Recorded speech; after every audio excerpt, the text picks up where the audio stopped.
everyone. It's great to be back for another video. I know it's been a bit. I just realized today that it's actually been 1 month, but it's felt more like 2 weeks.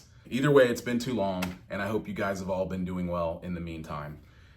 Over the past month, I've caught a couple of live shows. I saw Ministry on their Squirrely Years tour where they covered a lot of music from Twitch and With Sympathy and Twitch. They started out right out of the gate playing tracks from With Sympathy, which was really cool. Actually, the first track they played was not, well, it should have been on With Sympathy, but it was actually on their 12-inch singles. It was All Day, which is a great song.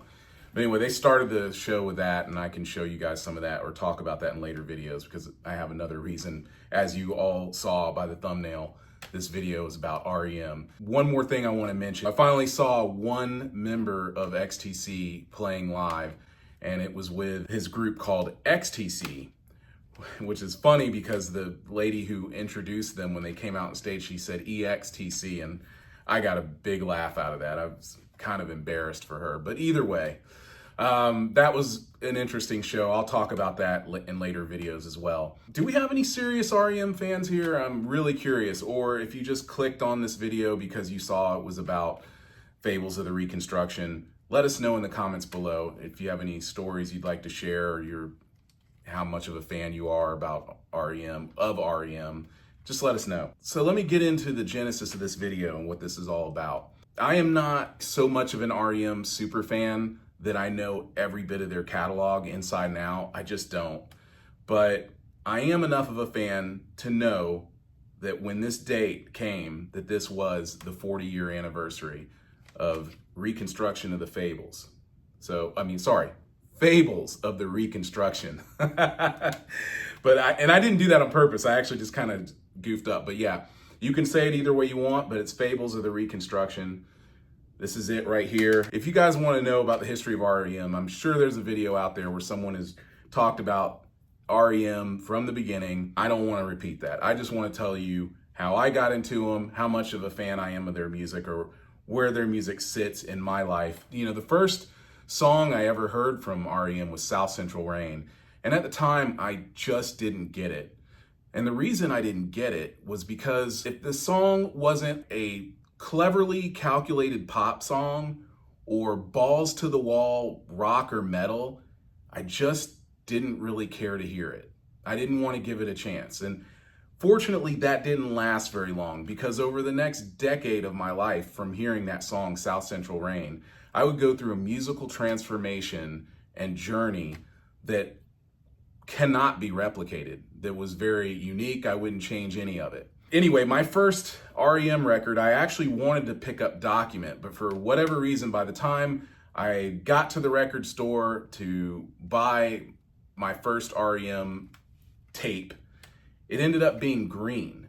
Listen to this for this mixture, and I'm going to stick with R.E.M., I promise, but I just have to drop some side notes. Right around the time that I got R.E.M. Green, I also got Game Over by Nuclear Assault, DBC's Dead Brain Cells, their first album, and I got Dreamtime from The Cult. I got like an imported cassette, so it had a lot of Death Cult stuff on there as well, and I guess maybe even some Southern Death Cult, but it definitely had some Death Cult songs on it. Really cool, and it made me an even deeper Cult fan at the time. So I had these 4 things to listen to, but as I put more attention into Green and realized that I definitely was going to be an R.E.M. fan and continue to do so or to be a fan, I decided to start going back in the catalog, but I jumped around. So the next thing I would end up getting on cassette was Eponymous. I got Eponymous, and then somewhere along the line I started switching from, as I've told you in other videos, I started switching from tape to CD. I ended up getting this album and listening to it like crazy. And then I got Fables, the Reconstruction. Green, once again, was my very first R.E.M. cassette tape or R.E.M. album that I ever got.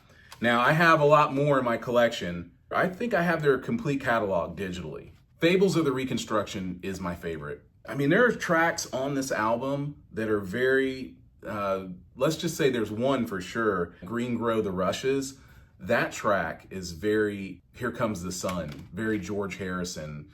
Beatles-esque. I love the way it starts off with Feeling Gravity's Pull. That's an excellent song. Driver 8 is awesome. Old Man Kinsey, which you guys heard me playing there. I love that song a lot. Can't Get There From Here.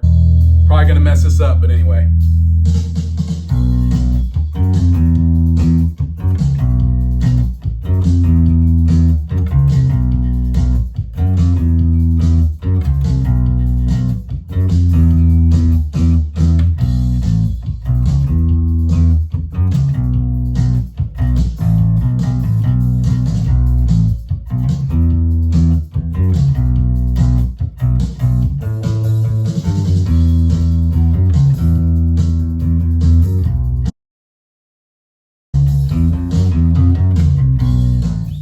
Listen.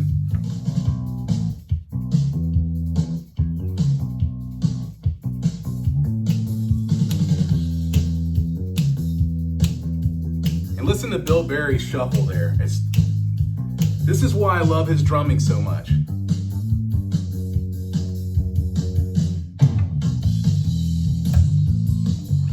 Bill Berry has on this track, he's got this like, it's kind of like the Harbor Coat thing, you know? And I love the way Bill Berry switches here. His shuffle is just unreal.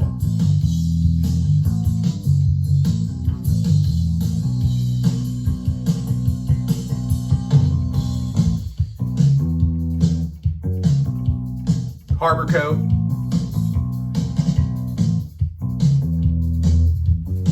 It's got that Bill Berry signature on the drums. Listen to this.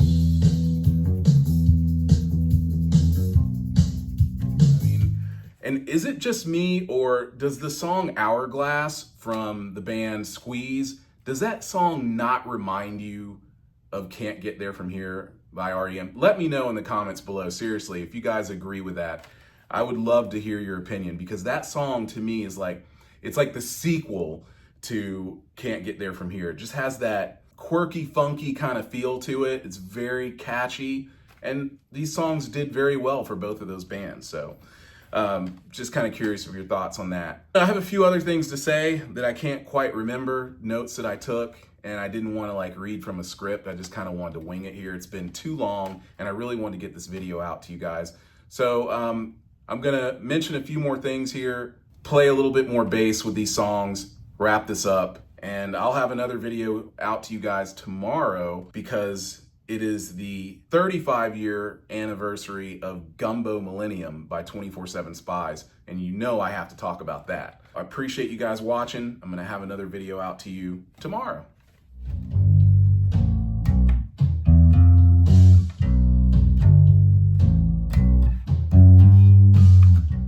Now this is just me isolating my bass, playing along with it. It's sloppy, but still. It allows you to hear the dynamic between the way the bass, the melodic bass follows Michael Stipe, but then it has like that rhythm that Bill Berry provides. Listen, got the shuffle.